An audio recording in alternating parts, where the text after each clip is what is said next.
Olá, boa noite, boa tarde, bom dia, tudo bem?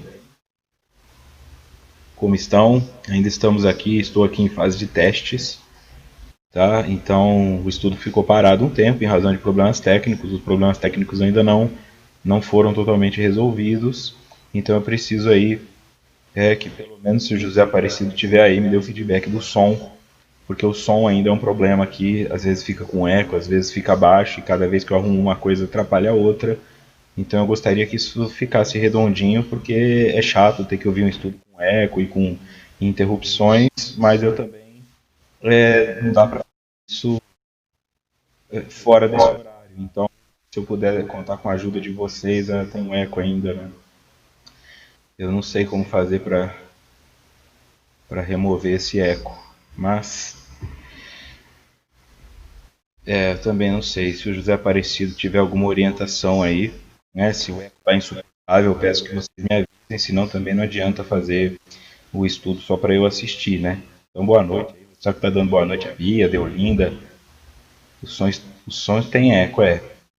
Então, mas muito, preciso saber se tá muito assim, se está muito negativo, para ver se eu consigo mudar alguma coisa aí. Peço paciência agora, nesse momento aí, mas eu estou tentando mudar algumas coisas aqui, tá? Para ver se melhora. Mas aí é vocês que vão me dizer. Então, eu não sei como seria isso, José. Porque as entradas estão todas fechadas. É isso mesmo que eu fiz, tá bom? Travando aqui, não sei se está travando. Então, tá só a entrada do microfone aqui. Depois nós vamos tentar. Eu só preciso saber se hoje dá para seguir desse jeito. Se para você está assim muito ruim o eco, não vai dar para assistir o vídeo assim. Ou se o som, se dá para seguir desse jeito, nós vamos seguindo desse jeito e depois, futuramente, aí nos próximos estudos, tentamos organizar. Mas hoje dá para seguir assim? Se der para seguir assim, eu vou assim. Tá? Não tá tão irritante assim a ponto de atrapalhar. Então vamos lá. Eu vou deixando aqui então o meu boa noite então, para vocês que estão acompanhando, né? Já iniciando também, dando meu boa noite a você, boa tarde, que está acompanhando aí pela Rádio Amigo Espírita. Vocês também que estão acompanhando aqui diretamente pelo YouTube, deixa eu linkar aqui, ó, e mostrando, né? Acho que dá para ampliar um pouquinho. Tá bom, tem bastante gente aqui. Esse é um estudo que dá bastante gente: Dioclésio, Maria de Fátima, Sebastião, Helenice, a Estela, a Luzia, a Ellen, a Fernanda, o Mário, a Cristina, a Elizabeth, a Katana também dando apoio aí, tanto aqui quanto no site lá. A Elisa, a Shirley também sempre aqui, o Cristiano, o Silvio, Rosita, todo mundo, Janete, Emerson, a Lourdes, dando boa tarde, boa noite aí a todo mundo. E quem mais for chegando, a Rita de Cássia, para que nós possamos começar, tá? O J Bonfim, não sei do que é o J, a Cláudia, a Bia, que eu disse, a Deolinda, ó, todo mundo aí dando apoio, ajudando, tá? A Carol, todo mundo aí, tem bastante gente, acho que não vai dar para ir lendo todos os nomes mais, né? Feliz ou infelizmente, crescemos demais, tá? Esse é o estudo da obra Triunfo Pessoal, escrita por Divaldo Franco e Joana de Ângeles, realizado pela Rede Amigo Espírita, e eu sou Vitor Antenori Rossi, falando de São Paulo. E o José informa também que tem 48 pessoas acompanhando pelo live streaming do Facebook. Hoje estamos no encontro de número 72, capítulo 8, Perturbações Graves, parte 1. Tá legal? Vamos vendo aí. Vai oscilar, mas vamos fazer o possível com o que dá para fazer por enquanto para não atrasar mais ainda esse estudo. Tá? Só para começar, estou falando isso todos os estudos essa semana. Haverá o estudo hoje, confirmou aqui. Na semana que vem haverá o estudo de novo. Depois haverá um recesso de 2 semanas. Depois estarei fora do país fazendo palestra e seminário espírita. Então não terei como apresentar o estudo de fora, tá? Aí ele volta assim que eu retornar do outro país. Então ainda terá hoje e no dia 24 este estudo aqui. Vamos lá. O ser humano é essencialmente o espírito que lhe habita o corpo, autoconstrutor das realizações que lhe constituem o patrimônio que conduz nas sucessivas experiências de evolução. Transfere automaticamente de uma para outra etapa os tesouros e negativos que logra acumular. Essa primeira parte, né, os capítulos do livro, eles têm às vezes subtópicos e às vezes eles têm uma apresentação. Perturbações graves é uma apresentação, tá? Então será uma discussão mais genérica, sem foco específico em uma temática, ela está apenas apresentando a temática para os subitens que virão nos estudos adiante. Tá legal? Então vamos lá. O ser humano é essencialmente o espírito que lhe habita o corpo. Então, o ser humano, na essência, é o espírito. Autoconstrutor das realizações que lhe constituem o patrimônio que conduz nas sucessivas experiências da evolução. Transfere automaticamente de uma para outra etapa os tesouros positivos e negativos que logra acumular. Que seriam essas etapas? Assim, só dando uma repassada, isso aqui tudo para nós é muito tranquilo, né? Que já estamos aqui no número 70 e alguma coisa desse estudo, mas é sempre bom lembrar disso, essa questão do autoconstrutor. Tá? Somos nós que nos construímos quem somos nós que destruímos aquilo que somos nós que angariamos pessoas ao nosso redor ou angariamos solidão. E aí eu vou transferindo isso de uma etapa para outra, quer dizer, aquilo que é meu, é meu.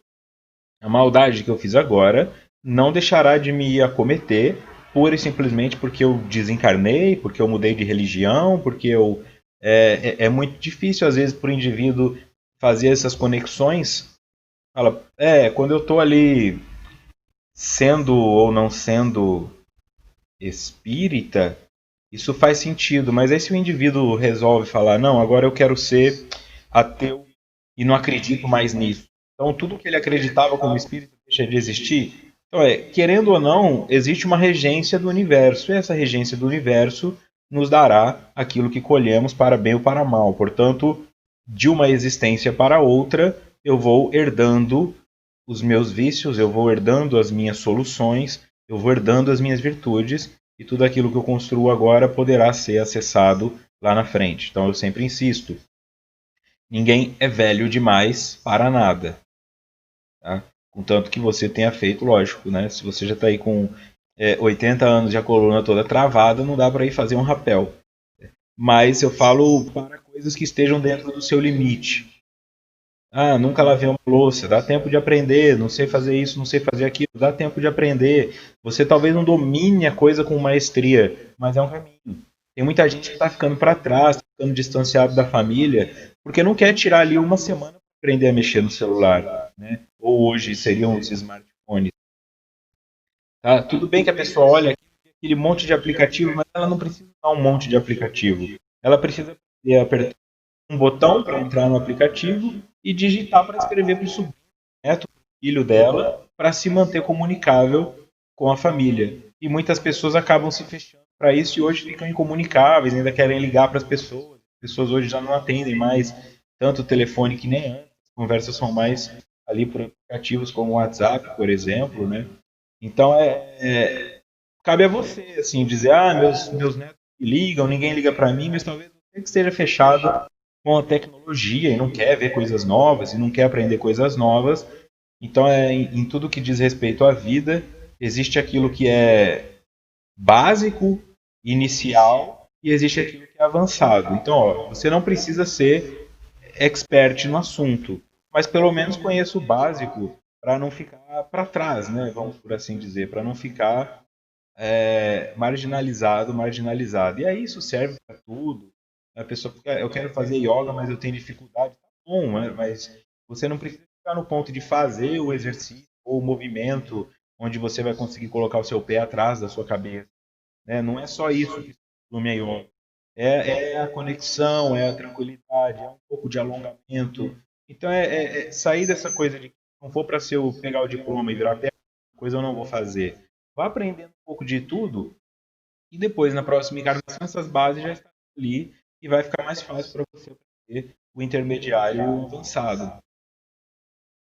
Como nós vimos no nosso lar, mesmo ali nas colônias espirituais, existem tecnologias. Então, eu vou entrar em contato com a tecnologia uma hora ou outra.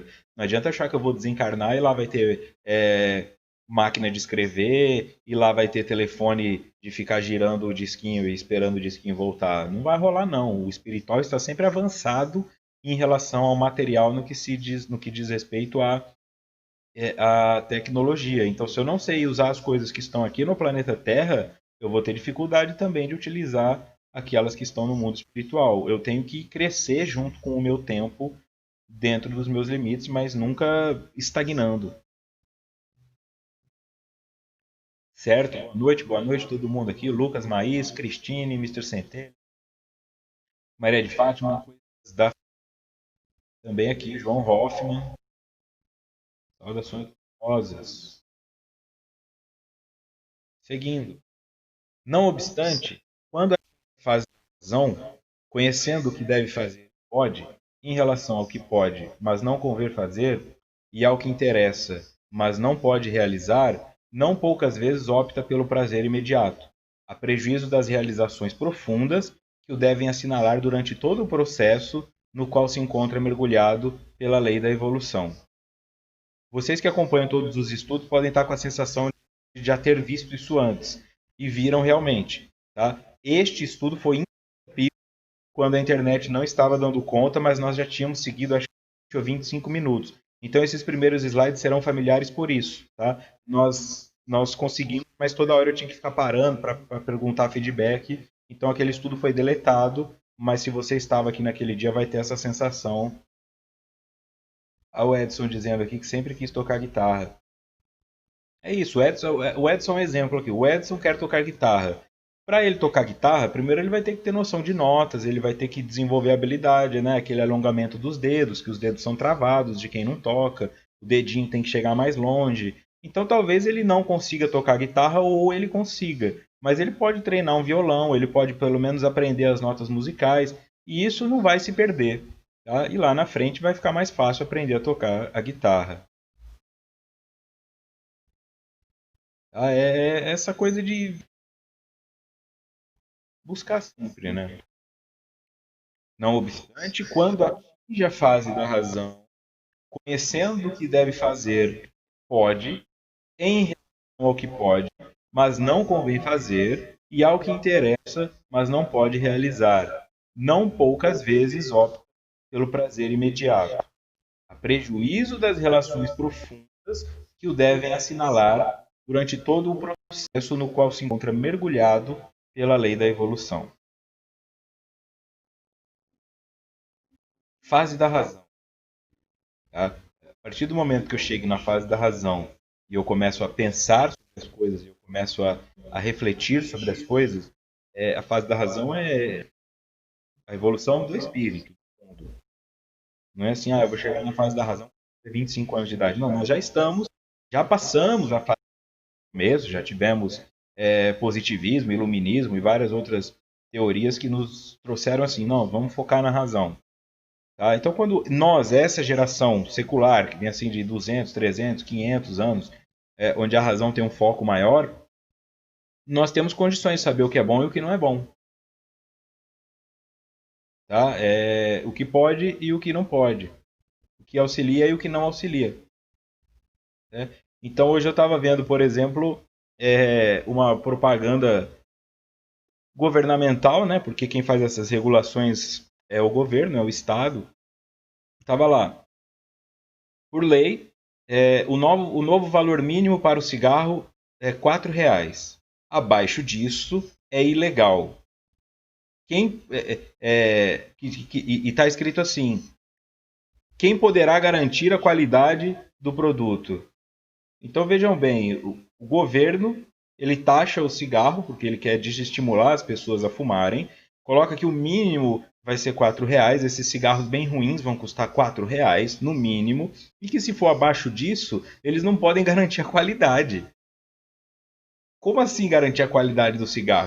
Significa que o cigarro tem 4.700 substâncias tóxicas. Ele está dizendo que pode ser que não tenha as 4.700, hein? Só vai ter umas 2.500 aí. É lógico que eu estou usando um tom pejorativo, porque não tem como entender isso. Nós sabemos que o cigarro faz mal, e não é porque o cigarro está regulado pelo Estado, então eu confio na qualidade. Que qualidade é essa? Então a nossa razão começa a pensar certas coisas e fala: peraí, eu estou sendo enganado em todos os jeitos. Eles estão querendo me dar uma segurança de que eu posso fumar um cigarro, que o cigarro tem qualidade, mas o cigarro não tem qualidade, o cigarro é um veneno. Não é? É só pensar nisso aí. A partir do momento, então, que nós aplicamos a razão, eu sei o que é bom e o que é ruim, e aí o livre-arbítrio me dá o direito de viver isso. Eu sei que o cigarro faz mal, eu sei que o cigarro faz mal. Posso fumar mesmo assim? Posso. Posso comer coisas gordurosas, eu posso me entupir de açúcar, eu posso fazer essas coisas que vão vir para mim.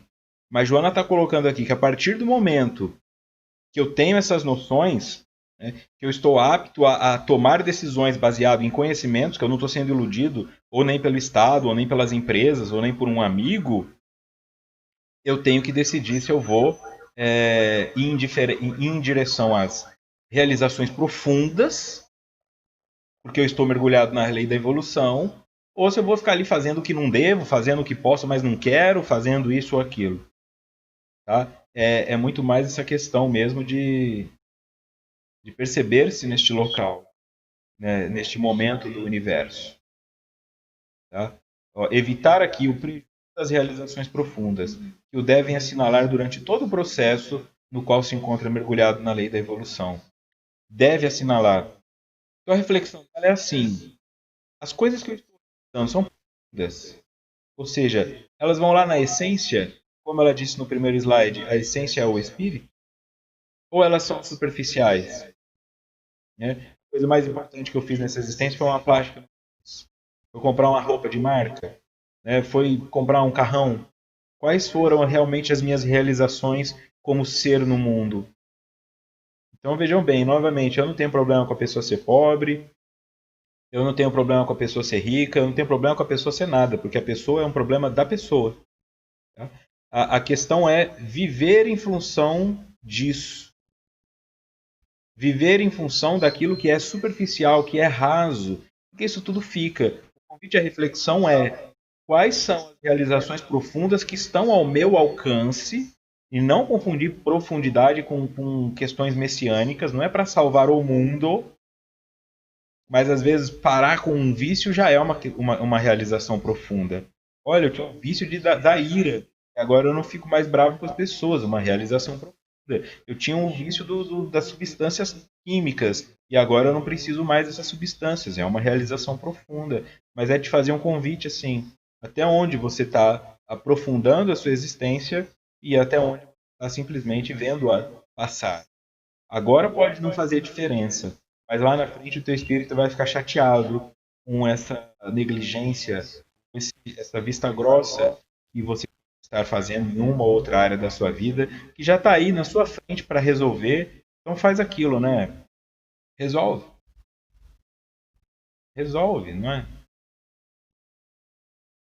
É aquela coisa. Na maioria das vezes, eu gasto mais sofrendo pelo que eu não faço do que se eu efetivamente fizesse. A pessoa fica uma semana: eu tenho que fazer um trabalho para a faculdade, eu não vou dar conta, eu tenho que montar uma palestra, eu tenho que montar um seminário, eu vou ter que fazer isso. Fica uma semana sofrendo. Quando senta para fazer, em 3 horas e meia termina. Então, se por que não seria, por que seria diferente no que se refere ao espírito? Eu preciso parar com isso, não, eu preciso ir lá pedir perdão para minha mãe, eu preciso ir lá e não faz. E fica a vida inteira: eu devia ter feito, eu não devia ter feito, eu devia ter feito. Vai e faz. Vai ser muito rápido, mais fácil. Você dá um checklist naquele item, segue em frente. Vai realizando profundamente. Ao invés de ficar não dar conta.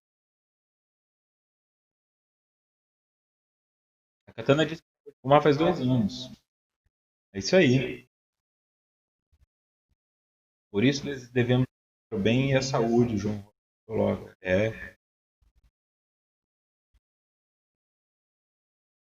isso aí. Essa aqui também eu vou colocar. Aí você já vem as outras que eu falei. O Dioclésio, esse aqui. O problema é que a maioria de nós para o mundo em algum momento, mas não resolvemos, resolvemos nossos próprios defeitos. A Deolinda fumou durante 39 anos e parou a 18.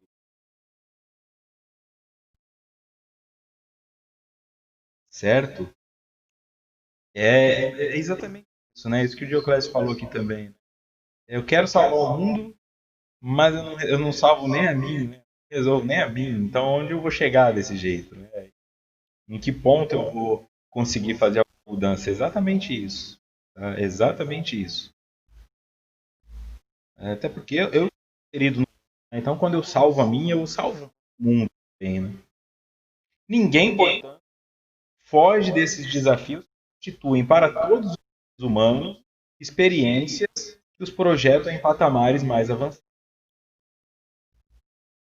Ninguém foge desses desafios que constituem para todos os seres humanos experiências que os projetam em patamares mais avançados. Então, o que eu estou te dizendo aqui é assim: para e olha para a sua vida se você está ou não fazendo realizações profundas, não porque eu sou moralista e vim aqui dizer o que você deve ou não fazer da sua vida, mas para te informar que assim, você terá que fazer isso querendo ou não.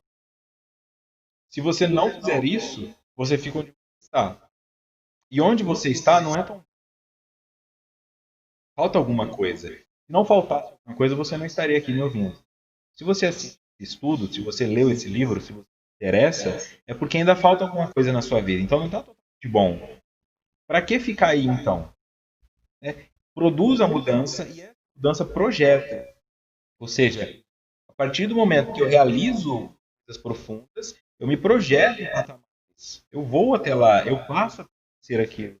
Eu não sou mais um espírito meramente inferior ou isso ou aquilo, tá? Eu passo a ter um respeito que é meu, tá? Aquilo que dizem, como é que eu alcanço essa moralidade? Falar, o espírito que tem moral, ele consegue se posicionar contra obsessores, ele consegue se posicionar e aí ele sofre menos. Então como é que eu alcanço essa moral? Assim, porque o que te dá moral não é uma condecoração militar no seu peito, como se fosse isso, ó, oh, parabéns, Vitor, moral. Oh, o Vitor tem moral porque ele fazia estudo de Joana. Isso aqui não me dá moral nenhuma. O que dá moral é se este estudo para mim representa alguma dificuldade. Se eu tenho dificuldade de tempo, eu tenho que gerenciar meu tempo certinho para conseguir fazer o estudo. Se eu tenho algum prejuízo financeiro por estar fazendo estudo e não estar trabalhando profissionalmente, se eu deixo de viver alguma coisa na minha vida pessoal em razão desses estudos, aí fica associado assim, olha, aquele cara lá tinha tempo livre, podia fazer outras coisas, mas ele escolheu fazer isso. E isto dá a moral, não é o ato em si, é a intenção e é o contexto que envolve, certo? Este contexto que está envolvido fica mais tranquilo.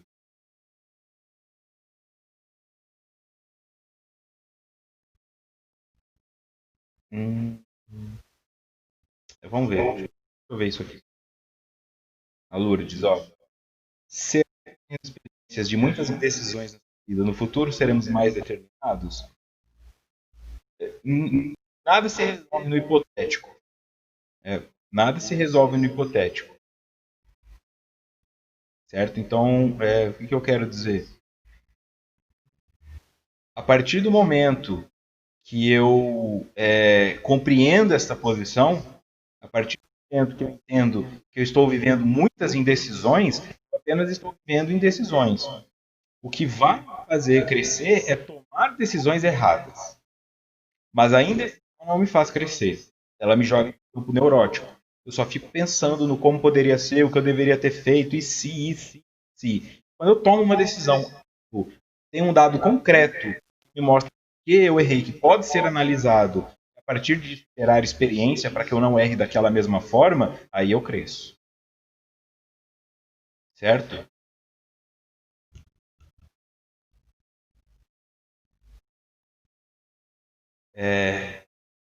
Aí nesse feedback aqui que o estudo está com muito eco e picotando. Eu realmente não sei o que dizer. Aqui nós temos no chat também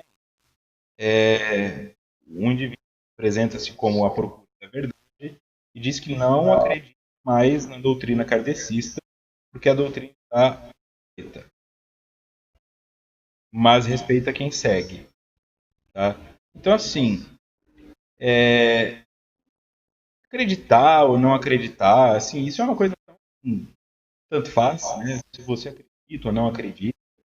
Acho que o respeitar o quem segue é muito mais assim, deixar que as pessoas sigam a sua busca do que entrar em um grupo de estudos que tem como base a doutrina espírita para dizer que não acredita na doutrina espírita sem colocar sua foto e sem colocar o seu nome. Tá? Então, assim, esse discurso seu é desnecessário, é pequeno. A doutrina espírita em nenhum momento se coloca como uma verdade absoluta. É apenas uma filosofia que está sendo estudada por um grupo de pessoas. Então, como eu sei que na maioria das vezes quem toma esse comportamento da falsa humildade está buscando atenção, então fique aqui a minha atenção para você, a atenção do pessoal do chat. Seja bem-vindo, contanto que compreenda que nós estamos aqui para estudar um livro que se refere à psicologia analítica, tá? E não para causar proselitismo ou convencer ninguém de doutrina nenhuma, tá legal? Então é isso aí, vamos seguir em frente. Você já conseguiu o que queria, agora ninguém te xingou também, então siga em frente aí, já que você está procurando a verdade e ela não está aqui, sugiro seguir adiante. Tá bom? Ninguém, portanto, foge desses desafios que constituem para todos os seres humanos experiências que os projetam em patamares mais avançados. Bom, em outras palavras, eu avançarei, querendo ou não, e cabe a mim decidir se eu quero fazer isso de forma mais rápida ou se eu quero ficar esperando mais tempo. Tá? O Lucas também dando um auxílio aqui. Não, nem tá ligado, Lucas. Isso aí que você disse, nem tá ligado aqui. É que essa plataforma realmente fica diferente do Hangout. O Hangout nunca vem, trouxe esse problema. Vamos lá. Tá perturbado, tá confuso, tá conturbado, mas são 73 ou 4 que não ficarem tão bons também.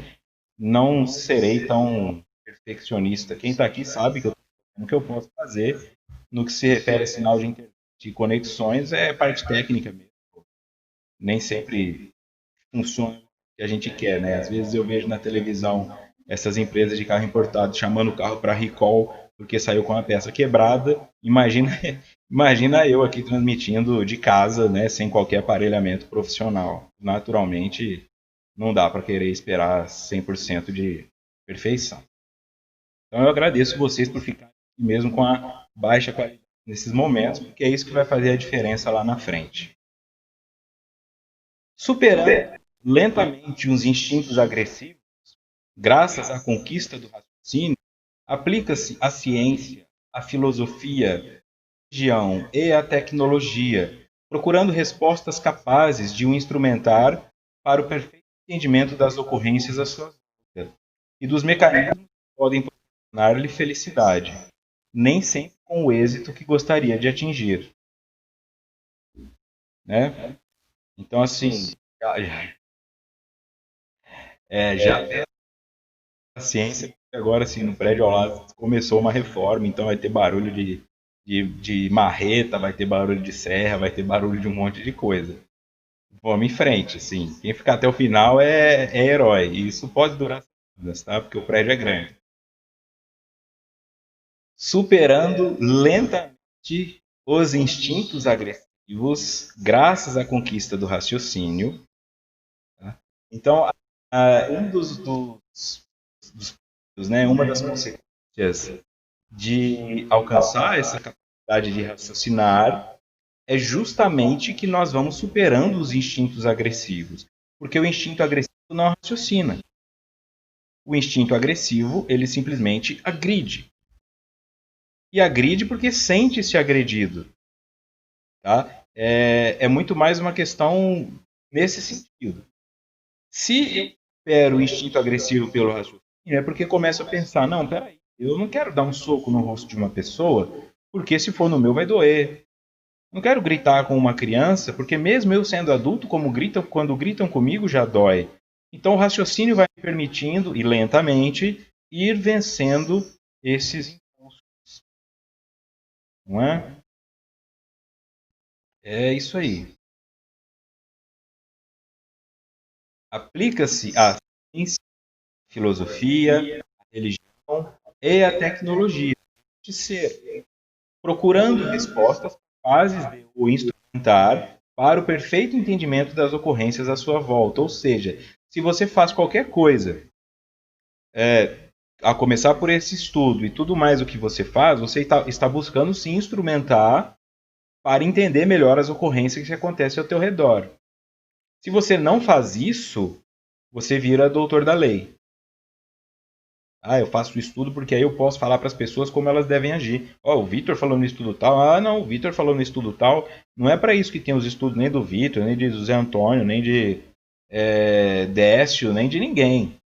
Os estudos são para que você pegue essas como ferramenta e fale, bom, as coisas estão acontecendo ao meu redor, então eu vou tentar enxergá-las de forma diferente. Fica claro? Aí você muda. Mas ficar usando isso aqui para doutrinar os outros, não vai funcionar muito assim. Às vezes funciona para o outro, né? Às vezes funciona para o outro. Já aconteceu com você, ou vice-versa, de você levar uma pessoa para algum lugar, comecei a fazer academia, vou chamar meu melhor amigo, um mês depois você para e teu amigo está lá faz um ano. Então, se você for contando essas coisas, tem pessoas que contaram do estudo como forma de modificar pessoas. Ah, meu marido fazia isso comigo, então eu mostrei os estudos para ele, para ver se ele tinha um insight, percebia que estava fazendo errado, o marido está assistindo o estudo até hoje, a esposa já parou. Então é nesse sentido. Você vai fazer que vai oferecer uma luz para o outro, mas o principal é pegue essas ferramentas que estão sendo dadas e aplique elas. Não tem como fazer diferente. Quem é da saúde sabe disso. Quando a pessoa procura a terapia, ela fala, ó, Vitor, eu tô com um problema tal. Aí o Vitor, ou qualquer outro psicólogo, ou qualquer outro fisioterapeuta, quem quer que seja, vai oferecer um método. Né? Falar, ó, faça um alongamento antes de dormir. O outro vai falar, olha, toma esse remédio antes de dormir. E o psicólogo vai falar, ó, faça uma linha do tempo aí, ou então faça uma técnica tal, porque isso vai te ajudar. Porque esse é o tratamento. Aí a pessoa volta uma semana depois, 2 semanas depois, ó, não fiz, não fiz, não fiz. Então, assim, não tem muito o que inventar. Não adianta você ir ao médico, o médico prescreve um remédio, você não toma e depois volta lá com os sintomas. Ele vai te passar de novo o mesmo remédio. Então fica essa coisa. Se está dizendo aqui, rastreie a sua vida e busque fazer realizações profundas, mas você não está afim de fazer isso, então essa é a única mensagem que vai te chegar daqui para frente. Não tem como ir mais adiante. Concordo? É desse jeito. Tá? São 70 horas aqui, mais de 70 horas de material, e dentro dessas 70 horas, quem aplicou essas 70 horas em si, com certeza é uma pessoa diferente. Quem não aplicou, não é uma pessoa diferente e agora só vai começar a falar, o estudo, sei lá, tá ficando repetitivo, então agora tem problema com som, não quero assistir mais. É essa aqui, isso você vai fazendo na vida. Se relaciona com uma pessoa, começa a namorar, mas aí os dois não buscam nada, aí começa a olhar para a pessoa, tá ficando repetitivo, sair para jantar com ela não tem mais graça, a relação com ela não tem mais graça. É isso. Então, ao invés de ficar trocando de coisas, troque o tempo todo. Né? À medida que aquilo ficou velho demais, que você vê que está ultrapassado, que tá muito pequeno ou muito grande para você, troca. Busca alguma coisa que te sirva. Isso com certeza fará uma diferença imensa para o seu espírito. O Sérgio parou de fumar dentro dessas 70 horas. E aí, para algumas pessoas, o mundo hoje está uma coisa assim. A pessoa faz uma piada, faz um vídeo, tem 1 milhão de visualizações, 15 milhões de visualizações. Então os números eles ficaram meio astronômicos de sucesso e fracasso. A pessoa coloca uma foto no Instagram dela e fala assim: ah, só 70 pessoas curtiram. Então, se eu não tomo cuidado com isso, não eu, Vitor, eu ser, nós não. Fica claro? Se o ser aqui diz, dentro dessas 70 horas de estudo, eu parei de fumar, isso já é o suficiente para valer 70 horas de estudo.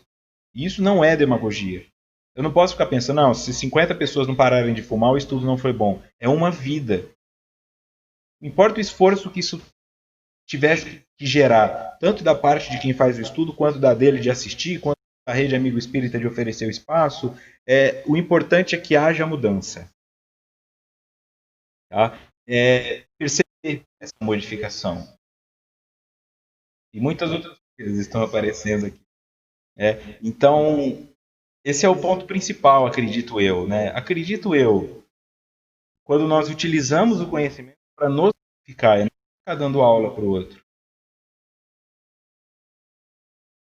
Procurando respostas capazes de o instrumentar para o perfeito entendimento das ocorrências à sua volta e dos mecanismos que podem proporcionar-lhe felicidade, nem sempre com o êxito que gostaria de atingir. Então tem coisas ao teu redor neste momento que vão te proporcionar felicidade, mas talvez você ainda não tenha o conhecimento e nem a clarificação para percebê-las. E é o estudo que vai te trazer isso. E a tentativa e erro. As injunções do sofrimento, os desconfortos morais e os desafios socioeconômicos constituem-lhe incógnitas que luta por compreender e por eliminar, utilizando-se de todos os recursos ao alcance, desde que resultem. Eu vou mostrar essa pergunta, mesmo que eu não possa respondê-la. Uma pessoa que. O Lucas Soares. Uma pessoa que não sai muito de casa, mas está bem, mesmo assim, ela se sente bem, está feliz, mas não sai de casa. Isso pode ser algum problema? Será um bloqueio ou algo que o deixe evoluir? Que o deixe de evoluir? Tudo que se refere a isso ou aquilo não pode ser respondido com uma fórmula. Pelo menos eu não vejo a psicologia dessa maneira e eu não vejo o comportamento humano dessa maneira. Não posso ver. Tá? Porque se 100 pessoas com depressão se sentaram à minha frente desde que eu me formei, foram 100 depressões diferentes. Não tem como eu te dizer. Tá? Tudo que se refere a isso que como diria Raul Seixas, né? O que eu como a prato pleno, bem pode ser o teu veneno. Eu não tenho como saber. Então, todas essas perguntas são perguntas muito mais relacionadas à terapia individual. O indivíduo tem que ir para a terapia para buscar de si, porque não é possível alcançar isso com uma regra geral. Quem fica pode estar doente, pode estar curado, então não dá para responder isso com clareza.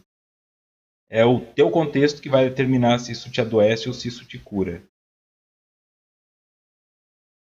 Tá legal? É isso aí. É isso, Kátia. Cada caso é um caso, individualidades. As injunções dos sofrimentos, desconfortos morais e os desafios socioeconômicos constituem-lhe incógnitas, que luta para compreender e por eliminar, utilizando-se de todos os recursos ao alcance, desde que resultem em plenitude de fácil e rápido consumo. Bom, então ela diz: na essência somos espíritos. O espírito precisa progredir e irá progredir. Ele progride quando eu absorvo conhecimentos que eu não possuía e com isso eu modifico a maneira como eu penso. E ela diz: então, o que me motiva a buscar esses conhecimentos? Os problemas. Ninguém vai buscar aconselhamento econômico se tiver dinheiro sobrando. Não é? Ninguém vai querer saber sobre síndrome de Down se não tiver um filho com síndrome de Down na família. Ninguém vai estudar sobre autismo se não estiver estiver diante de um autista. Se não houvessem essas situações, É o que o cara vai fazer uma economia, ele começa a falar, desliga essa luz aí, desliga o ar-condicionado, toma banho mais lento, mais rápido. Nós estamos com pouco dinheiro e tal. Se não fosse por isso, o banho ia durar o dia inteiro, o ar-condicionado ligado o dia inteiro. É na hora que o indivíduo tem um infarto que ele para pensar na alimentação dele, que ele vai buscar dieta, que ele busca um nutricionista. Então é isso que ela está dizendo. As coisas que dão teoricamente errado na minha vida, elas vêm para me frear do automatismo e me fazer parar para pensar em coisas que eu nunca tinha pensado e buscar soluções que eu nunca tinha buscado. Com isso, eu modifico minha forma de pensar, altero meu espírito, evoluo moralmente e alcanço um patamar melhor do que eu estava. Então, por consequência, as coisas ruins que acontecem na minha vida também irão reduzir. Tá bom? Maravilha. Maravilha. Vou lendo tudo aí. Não dá para trazer tudo para cá, mas aqui dentro tá ficando tudo. Conquistada a duras penas a fase da razão, outras, porém, surgem ricas de esperança, convidando ao crescimento e a novas realizações, tais a intuição, a angelitude, além dos limites que estabeleceu. Entretanto, ressumam de uma para outra existência carnal os hábitos e comprometimentos que se transformam em saúde, enfermidade, alegria, dor, que necessitam ser compreendidos para a aquisição de resultados promissores, portanto, da felicidade que almeja. Não é? Então, é isso que eu estou dizendo aqui, a Vânia. Ó. Eu encontrei os estudos do Vitor exatamente quando passava pelos piores momentos da minha vida. E aí encontrou outras pessoas que também estavam num momento ruim da vida, ou estavam num momento de tédio da vida, e agora já tem assunto aqui com todo mundo, e a coisa vai crescendo. Não é só o estudo que ela ganha, tá? São as amizades, são as relações sociais, é o compromisso. Quando o estudo não acontece, às vezes a pessoa fala, puxa, hoje não tem estudo, o que eu vou fazer? Ela tem um compromisso com aquilo, ela começa a se programar, isso tudo funciona positivamente. Se nós conseguíssemos fazer isso com tudo, seria legal ter uma hora certa para comer, uma hora certa para dormir, uma hora certa para atividade física. Só faria bem para nós. Então é muito mais do que simplesmente assistir a um estudo ou ler um livro. É o compromisso que se assume.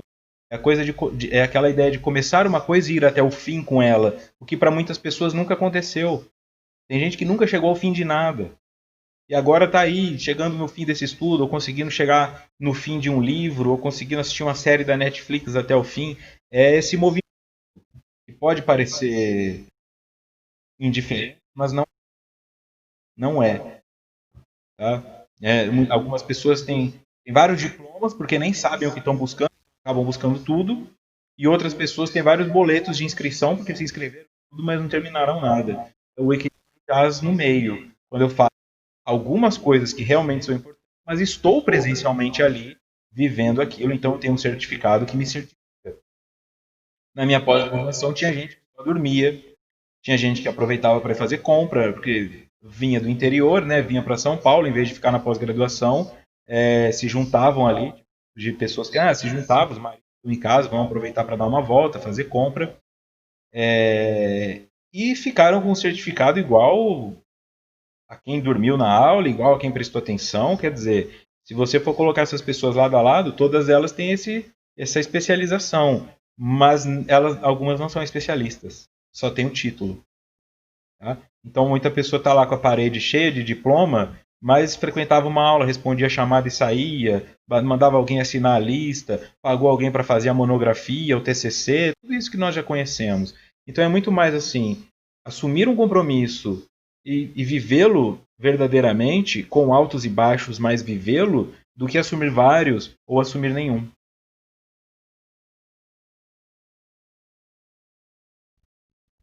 Não é isso?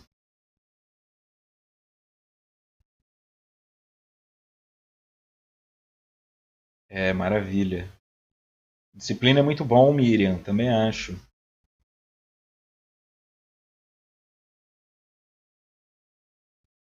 Aqui também, ó, o Mr. Centelha. Todos os percalços do caminho constituem-se em desafios que devemos enfrentar até vencer. São as quedas, as barreiras e os enroscos que nos ensinarão a andar. Tá legal? Tenho visto vários vídeos de alguns psicólogos que são espíritas e tenho aprendido muito e posto em prática. Estou muito melhor, diz a Neuza. E aí vai funcionando com tudo. Qualquer pessoa que se disponibilize a trazer um conhecimento ajuda alguém. Conquistada a duras penas a fase da razão, outras, porém, surgem ricas de esperança. E depois da razão, o que vem, então? Depois que nós pensarmos sobre o que fazer com essa informação toda? A intuição, a angelitude, tá? Além dos limites que estabeleceu. Coisas para médio e longo prazo em nível espiritual. Médio e longo prazo para quem está na Terra é coisa de 10, 15 anos. Para o espírito, em se tratando de infinito, faz as contas aí, o que é médio e longo prazo. Né? Ninguém vai se tornar anjo amanhã.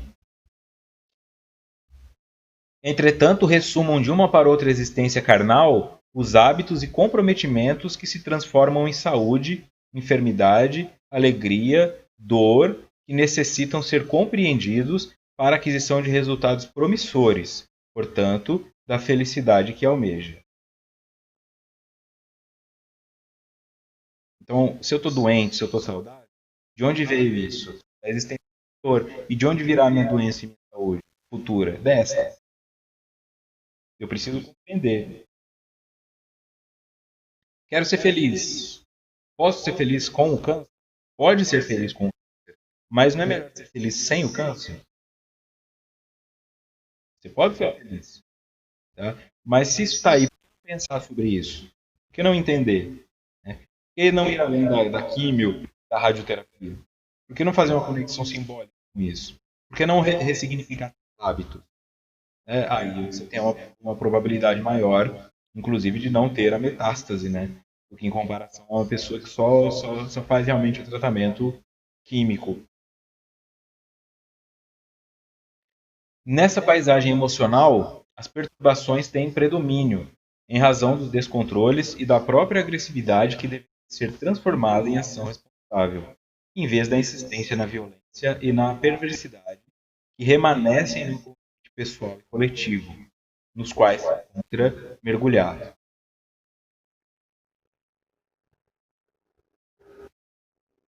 Nessa paisagem emocional, as perturbações têm predomínio, em razão dos descontroles e da própria agressividade que deveria ser transformada em ação responsável.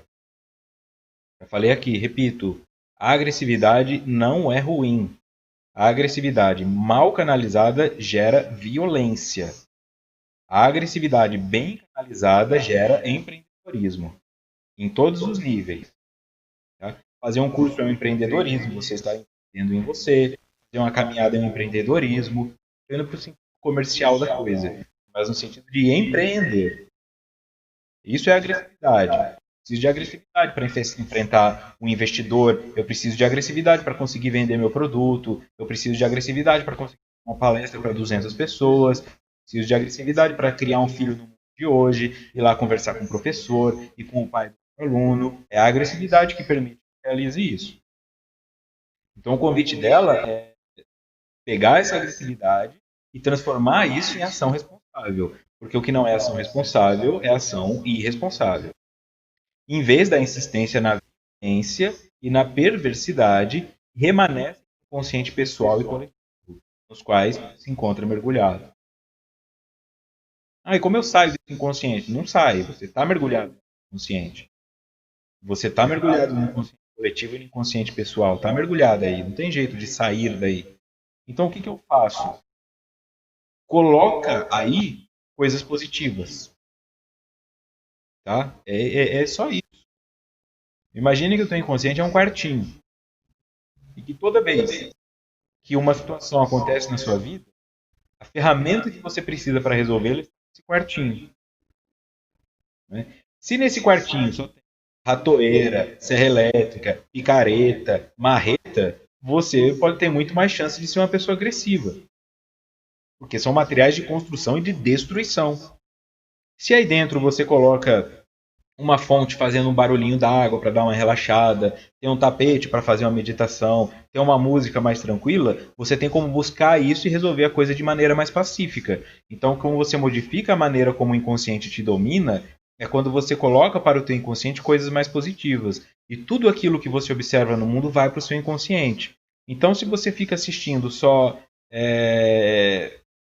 violência, pornografia, coisas pesadas, é essa informação que vai ficando registrada lá. Se você escuta, ouve, lê coisas mais sublimadas, isso também fica registrado lá. E depois de um tempo, e por um tempo entenda aí 500, 600, 50 anos, você vai começar a responder diferente. Porque o teu inconsciente tem outras informações para dar, além daquela velharia que já não funciona mais. Tá?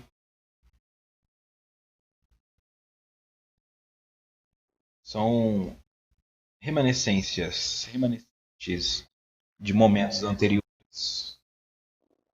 Essas heranças reaparecem como tendências, em forma de conflitos que aturdem e infelicitam, ou através de aptidões, de habilidades que propelem ao aprimoramento, alargando os horizontes do self, cada vez mais enriquecido de possibilidades de identificação com a vida coletiva.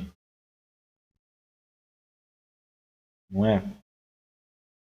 Essas heranças reaparecem como tendências em forma de conflitos. É uma tendência. Tendência ao conflito. Qualquer conflito seja. Tem pessoa que quer trabalhar, precisa do emprego, aí arruma um emprego, reclama, mas eu tenho que levantar cedo. Aí a pessoa quer um casamento, mas minha esposa não deixa eu fazer nada. Qualquer esposa também tem que ficar proibindo coisas, né? Mas esse é o conflito. Eu faço uma escolha e depois eu reclamo dela. De tudo. Tem mulher, por exemplo, que quer, ou o homem também, né? Mas tem pessoas, então, que querem deixar o cabelo comprido. Esse cabelo me dá muito trabalho, eu tenho que gastar com muito produto, tem hora que eu queria raspar isso aqui. É isso que eu estou dizendo. Escolhas que nós fizermos, é isso que eu falo no lance do compromisso. São compromissos. Ter o cabelo comprido, ter um bebê, fazer uma faculdade, ir para um emprego, fazer uma atividade física, são compromissos. E todo compromisso em algum momento não vai ser legal. E além de não ser legal, em algum momento ele vai ser chato. Não tem como fugir disso. Então já sei, eu vou fazer nada. Fazer nada também vai ficar chato. Fazer nada também te trará problemas. Não tem como fugir disso. O que tem como fugir é eu ressignifico a maneira como eu vivo e eu lido melhor com as escolhas que eu faço. Então eu penso muito mais antes de fazer uma escolha e depois de fazer uma escolha eu não fico reclamando tanto dela, porque eu já trabalhei como selecionador e a pessoa vinha para entrevista de emprego e eu desenhava para ela. O seu turno será das 10 da noite às 6 da manhã, sei lá. Não, tá ótimo. Madrugada é um horário bom para trabalhar, tá tranquilo, tal, né, na área de auxiliar de enfermagem, técnico de enfermagem. Não, tranquilo, o turno da madrugada para mim é maravilhoso, porque isso e aquilo, é bom que o meu marido trabalha durante o dia, então a gente pode alternar para cuidar dos filhos e tal. Tá bom, você assinou o contrato. Aí depois reclama, mas eu preferia trabalhar de manhã, nós fazemos isso muito. Então, o meu desespero por não ter dinheiro me faz. Aí depois eu reclamo porque eu aceitei. O meu desespero por não ter alguém me faz assim. Aí depois eu reclamo do namoro que eu entrei. Porque eu não tenho essa tranquilidade de utilizar o raciocínio para refletir, identificar com clareza o que é melhor para mim, o que é pior para mim, para a partir daí me abrir para que o universo me permita entrar em contato com o que vai me fazer bem. Eu quero agora. E nesse de querer agora, eu vou ficar com o que está tendo, né? É o que está tendo. Não tem jeito de fugir disso aí. Quando você age por impulso.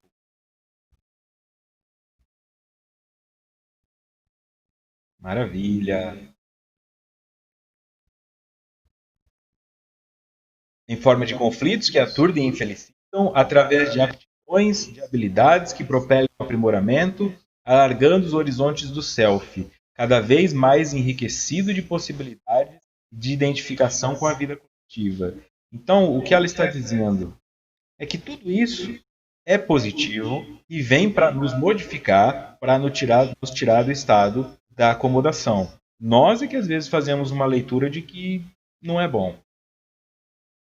Em face dos múltiplos fatores decorrentes do primarismo que ainda vige em a natureza humana, as perturbações são muito mais frequentes do que a harmonia e a saúde nos seus vários aspectos.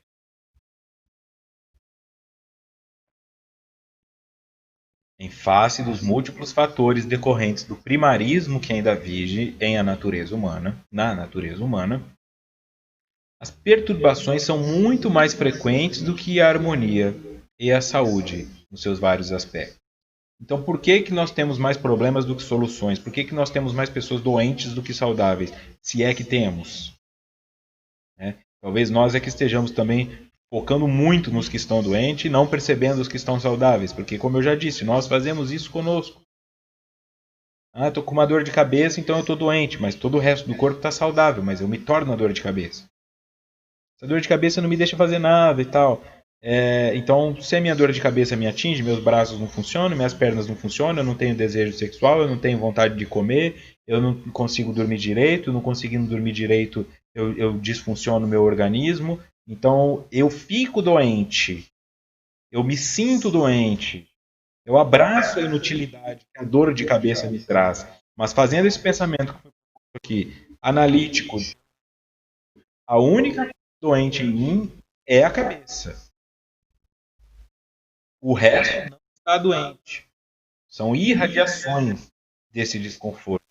Então eu olho para aquelas pessoas que estão doentes e falo, o mundo está doente. Eu olho para o indivíduo que comete o assassinato, o mundo é bandido. O mundo, todo mundo é corrupto. Ninguém presta. Não se pode confiar em mais ninguém. E vou soltando esses clichês, essas frases. As frases vão impregnando no inconsciente coletivo e fica essa coisa de que ninguém presta, né? Quando a farinha é pouca, o meu pirão primeiro, como diriam no interior. Tá? Primeiro eu. Depois você. Se tiver sobrando, você também, mas se tiver pouco, primeiro eu. Nós somos treinados para. Quer ver isso com clareza? A sensação de pânico e desespero. Tem um vídeo, acho que ele já tem alguns anos. Eles mostram uma cidade dita de primeiro mundo, que quando tem o aniversário fazem aquele bolo gigantesco. E as pessoas estão lá, eles liberam e as pessoas vão pegando cada um pedaço de bolo e todo mundo come o bolo. E aí eles mostram a mesma coisa acontecendo aqui no Brasil. Quando liberam o bolo, as pessoas elas se jogam com Tupperware. Elas botam a mão em cima do bolo e vão jogando pedaço de bolo dentro do balde, enchendo a mão e comendo, colocando no bolso. Dura 15 segundos e não tem mais bolo. Um bolo quilométrico para celebrar o aniversário de uma cidade. Todo mundo poderia comer se quisesse um pedaço, mas o que eles queriam? Eu quero levar para casa para comer uma semana. O outro que se lasque. E é isso que acontece. Essa é a representação mais clara de enxergar o que é estar no Brasil. O indivíduo que está lá vendo que tem uma faixa para conversão à esquerda, mas ele não quer entrar na fila, ele vai até lá na frente, aí ele embica, trava o trânsito da faixa onde ele está, deixa com raiva quem está na fila esperando 10 minutos, mas ele se acha esperto e aí fica por isso mesmo. Ou eu estou errado? Isso só acontece quando eu estou dirigindo. Tá? Então veja esse vídeo depois lá, você vai chocar com a imagem, mas vai entender que eu estou falando aqui de arquétipo, de inconsciente coletivo. Essa é a nossa sensação. Tá faltando, não tem. O Brasil é rico, o Brasil é um país muito roubado, o Brasil é um país que os recursos são muito desviados, então nos convenceram de que nós temos pouco e que quando tem uma oportunidade você tem que abraçar. Aí eu aceito qualquer emprego, aceito qualquer coisa e fico com a sensação de que eu estou com o que eu tenho, mas eu estou esperando uma coisa melhor. Eu tô o que eu tenho, mas eu tô esperando uma coisa melhor. Então, assim, eu tô namorando você, mas eu tô procurando aqui se tem alguma coisa melhor.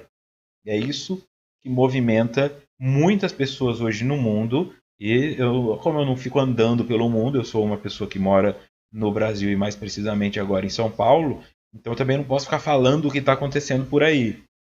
Tá? Mas eu também não posso ignorar o óbvio.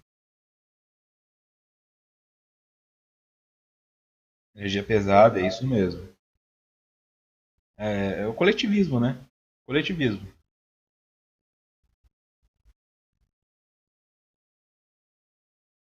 Então, fatores decorrentes do primarismo que ainda vige na nossa natureza.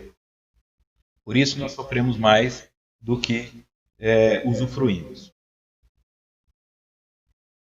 Mesmo hoje, com tanta cultura, civilização e conhecimentos, quando a razão deveria comandar os comportamentos, ainda prevalecem os instintos violentos e automáticos, que não foram disciplinados, gerando novos comprometimentos negativos e perversos, que se irão incorporar ao patrimônio moral e espiritual do ser. Não é isso? Bom, mesmo hoje, com tanta cultura, civilização e conhecimentos, quando a razão deveria comandar os comportamentos, ainda prevalecem os instintos violentos e automáticos que não foram disciplinados. E aqui não vejo essa coisa de não ser disciplinado, é culpa do pai e da mãe. Não é assim. Tem pai e mãe que fazem certinho e o indivíduo funciona. Né? Você vai entrar num hospital psiquiátrico, numa clínica de ciência química, aí você vai conversar com as pessoas lá. Você tem pai e mãe? Tenho pai e mãe, mas meu pai batia em mim e minha mãe era. Ah, então você usa droga por causa disso. Aí você conversa com outro. Tem pai e mãe? Tenho. Minha mãe me amou muito, meu pai me amou muito, eles me protegeram bastante. Ah, foi super protegido. Usa droga por causa disso. Sempre tem que ter uma causa exterior que leva o indivíduo a usar droga. Ah, é culpa do pai, é culpa da mãe. Protegeram demais. Não protegeram, estavam ausentes, mas eram isso, permissivo e tal. E aí o pai fica se sentindo assim: eu vendo meu carro para tratar o meu filho. Muito mais porque eu me sinto responsável por isso e quero indenizá-lo do que porque eu o amo. E não converse, tem medo. Não, trata o meu filho. Ó, filhão, tô vendendo tudo aqui para tratar você. E o filho, mas é porque você me bateu quando eu era criança, é por causa disso e daquilo. E essa noção vai sendo aceita por nós. Então, não sempre vai ter um motivo. Tá? E por que esse motivo nunca sou eu? Ó, meus pais fizeram o que podia, mas eu fiz uso de droga porque eu tenho uma disfunção e a droga fez bem para mim. E agora eu preciso de ajuda. É só isso, não essa coisa melodramática, catastrófica, de que a família vai desmoronando para lá e para cá como se todo mundo tivesse culpa. O marido começa a apontar para a esposa, culpa sua que deixou ele nas festas. Não, a culpa é tua que ficou reprimindo ele. Eu já vi isso acontecer na minha frente, assim, ó. Vai atender o pai e a mãe, os dois começam a sair no tapa. Aí você fala, E ao mesmo tempo, dois que eram lá, o pai sentado de mão dada com a esposa, assim, com a mãe, né? Nós estamos aqui para ajudar o nosso filho, seremos assertivos, não facilitaremos para ele, faremos o que for instruído, e o filho recai mesmo assim. Tem coisas que atenuam a chance. Tá? Eu não estou aqui dizendo que é um caos que se instaurou, mas eu estou trazendo essa reflexão. Calma lá, né? Nós ainda fazemos escolhas. Saber não sabemos o que é ruim. Não tem mais dessa de falar, eu não sabia, sabe? Mas nós fazemos escolhas porque somos gerados, somos guiados por esses instintos primitivos, não disciplinados por nós, não por papai e por mamãe, por nós. E aí ficamos jogando a culpa em todo mundo. Ah, o cara estuprou porque a menina estava usando uma saia curta. Não, senhor. Ele estuprou porque ele é estuprador. Ou não? Ah, mas o cara foi roubado porque estava andando com o celular à mostra. Não, senhor. Ele foi roubado porque o outro é bandido. Eu não posso ficar falando, então a mulher tem que usar saia porque senão ela vai ser estuprada. Eu não posso mais sair com meu celular na mão porque eu vou ser roubado. E eu vou aceitando isso de cima para baixo como se fosse uma pancada na cabeça e eu começo a achar que o errado sou eu. Eu fui roubado porque eu vacilei mesmo. Eu não podia estar com aquele relógio no lugar onde eu estava. Eu fui estuprada porque foi culpa minha. Eu não podia estar com aquela roupa naquele horário. E não é assim. É o outro que não se disciplinou. E aí eu pago por isso? Pago por isso. Talvez porque mereça, talvez por um descaso da minha parte, porque quer que seja, mas não porque eu construí aquilo no indivíduo. Fica doloroso para isso, né? Relatos assim de mulheres que vão no hospital fazer, ou no hospital, que vão na delegacia fazer boletim de ocorrência porque foram estupradas, e aí o indivíduo que está recebendo ela pergunta, mas você estava com essa roupa aí? Pergunta é essa. É isso que está aqui dentro. Eu é que vou me disciplinar. Minha mãe e meu pai me instruem socialmente. Mas a disciplina do espírito, essa sou eu que faço. Principalmente depois que eu já conheci o que é certo e o que é errado. Não tem mais essa coisa. Gerando novos comprometimentos negativos e perversos que se irão incorporar ao patrimônio moral e espiritual do ser. Ou seja, ao invés de fazer esse processo de colocar coisas positivas no inconsciente, eu fico colocando coisas negativas e depois eu não sei por que eu respondo negativamente. A Miriam dizendo aqui, ó. Fui assaltado e muitos me dizem que eu vacilei. E o meu direito de ir e vir? As pessoas ainda dão razão. Você fala assim, eu fui assaltado. A pessoa não pergunta, você tá bem? Você tomou um tiro? Você apanhou? Ela pergunta, onde você estava? Que hora? O que você estava fazendo? Porque elas querem achar um motivo que justifique e dê razão ao bandido ter te roubado. Eu não consigo conviver numa sociedade assim. Para mim, isso é uma coisa que já se perdeu, já ficou patológica e não faz mais sentido. Quem estupra é o estuprador, quem rouba é o bandido. Mas o cara desviou dinheiro. Imagina, né? O cara tá lá ganhando um salário de 4 mil, de repente ele se vê tendo ganhar 400 mil por uma propina. Quem faria, né? Eu não faria. Conheço muita gente que não faria. Então fica justificando, um montante de dinheiro, tirar 40 mil, o cara roubou, mas ele fez. E isso aí não entra para mim, não. Isso aí é uma coisa. Já está enraizado na nossa cultura, mas eu não concebo essa ideia como positiva. Tudo bem, tem que entender a situação do cara, tem que entender coisa nenhuma. O indivíduo bandido vai roubar 10 centavos e vai roubar R$ 1.000 e ele não está nem aí. Do caráter dele, é da indisciplina dele. Não tem nada a ver com a oportunidade, né? Aquele ditado que diz a ocasião faz o ladrão. Eu não concordo. Eu acredito que a indisciplina faz o ladrão. Vamos lá. Por outro lado, a sociedade como um todo, também agressiva e imediatista, faculta que padrões injustos predominem no seu contexto, elegendo como triunfadores aqueles indivíduos que tripudiam sobre os fracos e se assenhoreiam pela astúcia, pela força, pela audácia negativa dos valores que os projetam, subjugando as demais criaturas. Vou ler de novo aqui, mas eu vou compartilhar. Ó. A ocasião revela o ladrão, é isso aí. Monholly. Vitor, concordo contigo até certo ponto. É importante a gente ter senso do ambiente que estamos para não dar mole. Isso é uma conivência de e eu é que estou dando mole, né? E não.